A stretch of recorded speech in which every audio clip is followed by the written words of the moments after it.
গ্রামের ছোট্ট এক মসজিদের ইমাম সাহেব ছিলেন খুবই পরহেজগার ও ন্যায়পরায়ণ। তার নাম ছিল হাফিজ সালেহ।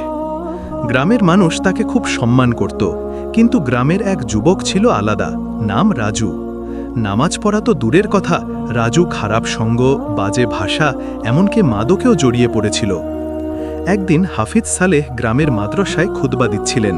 তিনি বলছিলেন, আল্লাহ সুবহানাহু ওয়া তাআলা কুরআনে বলেছেন, হে আমার বান্দারা, যারা নিজেদের ওপর সীমা লঙ্ঘন করেছ, তোমরা আল্লাহর রহমত থেকে নিরাশ হয় না, নিশ্চয়ই আল্লাহ সব গুনাহ ক্ষমা করেন। এই কথাগুলো রাজুর কানে পৌঁছে যায়।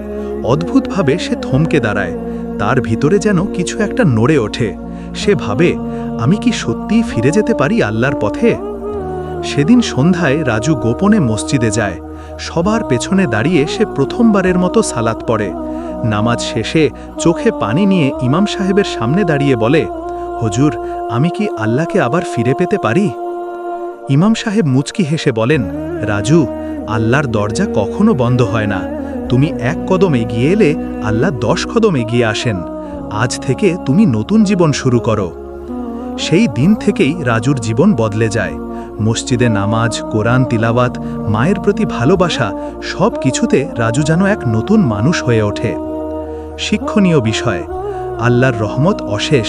আমরা যত গুনাহ করি না কেন, যদি সত্যিকারে তাওবা করি ও ফিরে আসি, তবে আল্লাহ অবশ্যই ক্ষমা করবেন।